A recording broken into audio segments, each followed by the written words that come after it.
Back in 2012, right out of high school, I bought myself a camera as a graduation gift, just something now I thought would be fun to try and get into.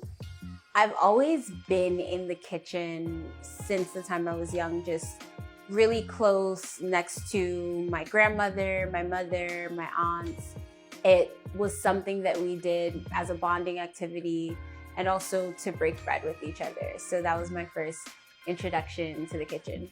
So I started pottery when I was in kind of a transitional period of my life. And so I took my first class in 2016 and I was hooked ever since then. My name is Dominic Lewis. I'm an artist and photographer here in Brooklyn, New York, and I'm also the owner of Photodom NYC. I'm Francesca Cheney and I'm the owner of Soul Sips, a plant-based restaurant located here in Brooklyn, New York. My name is Camille Beckles, and I am the owner and founder of Camille at the Wheel.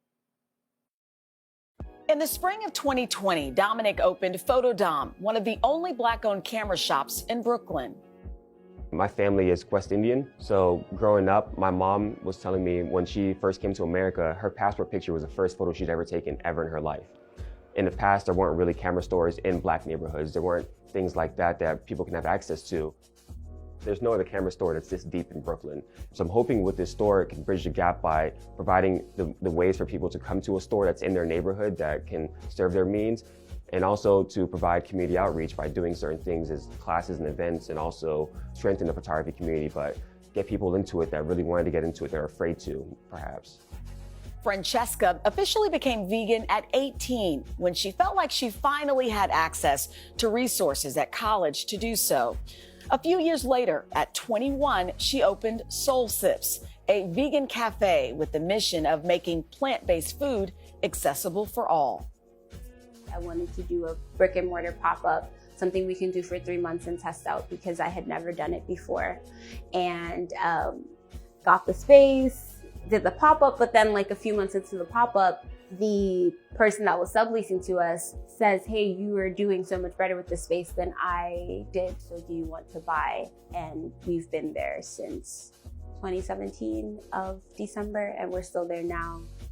In 2018, Camille started Camille at the Wheel and began selling her pottery at markets and online. My transition from making things just for myself to selling things happened pretty gradually. And I was making a lot of stuff. I would post things to my personal Instagram account along with whatever other stuff I was working on. And more people, more and more friends would ask, oh, where can I buy this? Or So one of the first things that I started making regularly was my Hello Dottie line. And I started those out as just a series of small cups. And I now sell several things from the Hello Dottie line on my website, CamilleAtTheWheel.com.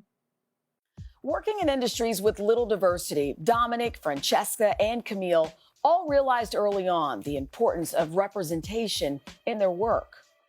I started taking ceramics as an adult, and I did notice within my class space that I was almost always the only Black person in the studio.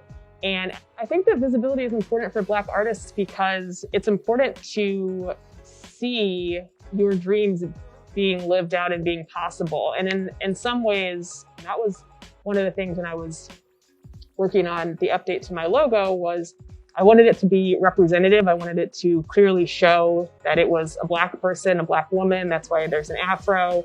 And so I think it can be really powerful to see yourself in someone else, and that can kind of help be a guide for what you might want to do or something that maybe you hadn't even considered that you will now consider because you've seen that as a possibility. Predominantly, a lot of our story has been told by the eyes of white people. When you look at a lot of the things from the civil rights movement to up to today, even looking at like Obama's official photographer was a white man, Pete Souza. So a lot of the things that you kind of see is throughout the history have always been dominated by white males, especially in the industry. And even working in a camera store prior to owning this store, I was one of 2 Black guys that worked in the entire office. Located in a neighborhood with a poverty rate of 24%, Soul Sips has implemented a sliding scale brunch that allows customers to pay what they can afford. Like us being physically located in Bushwick plays into our mission a lot because it just made it way easier to say, hey, like we have to do sliding scale brunch. We have to do more initiatives that make it easier for people to come in and get food that are actually from here, because we're still a vegan restaurant in a gentrified neighborhood. So coexisting to us meant making sure that everyone had the option. On the heels of George Floyd's death in May of 2020, many Black-owned businesses experienced a surge in support. I noticed I was checking my phone one day. I went from 1,000 followers on my Instagram account to 10,000 followers. And while it was really wonderful to see such an outpouring of support for Black businesses and for Black artists and things like that, it was also really conflicting for me because I hated that my success in that particular moment came on the back of the death, the needless death of yet another Black man. George Floyd should not be dead right now. Okay, shopping is like it's such a quick fix. Like it's like like you could just say, I bought from this Black owned establishment and I'm good. Like I did my work. And it's not just that, like it's an everyday conversation. It's more things that have to be done. It's an everyday active practice. I was out there for the protest pretty much since the first day it started, every day for up to 60 days, I feel like. But one of the main things I was going to the protest for is just to document, because I felt like a lot of the story was being told incorrectly or not being told at all. It's kind of sad to say, because when you look at a lot of the famous work of Black artists, it's usually something that's based in trauma. Like looking at the one photographer that's ever won the Pulitzer Prize. He won the Pulitzer Prize for photographing Coretta Scott King at Martin Luther King's funeral. And it's like, why did that trauma take him to win a Pulitzer Prize when there's so much other great works out there? And that's just one example. I feel like in 2021, we can definitely change that narrative by taking advantage of telling our own stories our own way. While nearly 100,000 small businesses were forced to close due to the pandemic, these three business owners have actually seen sales increase and look forward to expanding. So, reflecting on my success, this feels so much bigger than me. I couldn't call it my success without first starting with the fact that my family has been doing a lot of work on the ground with me. Community has been doing a lot of work on the ground. Friends, it's the universe, the creator, ancestors, everyone just said yes to this happening. And then in a few years, we need to see way more young Black entrepreneurs being able to have opportunities to open up locations or do services or do businesses, whether it's in a physical space or not. I'm here because the community took a chance on me, and I don't take that lightly.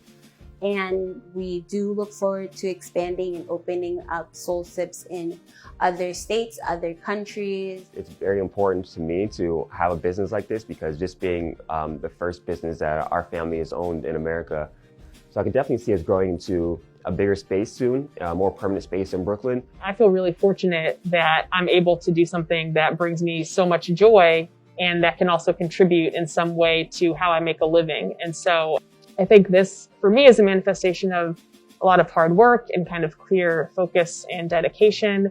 And then my advice for people who are wanting to start something is a little bit contradictory. On the one hand, I think it's important to have a plan and have a clear vision and a set of goals for yourself, and to be really intentional about what you want to stand for. And so at a certain point, you just have to go for it. You have to trust that you will figure it out as you go along. If you make mistakes, you can recover from them, and it's not the end of the world. When I think about younger generations and generations to come, I hope that they are fearless and bold. I hope that they have the courage to not only push forth and bring forth whatever visions they have in the midst of political turmoil, in the midst of white supremacy, in the midst of feeling like existing in its own form feels endangered. And I would want them to know that there's still been so many transformative moments for growth. And a lot of the times, growth comes out of those uncomfortable moments. So take heed and be okay with being uncomfortable for a while to yield long-term growth.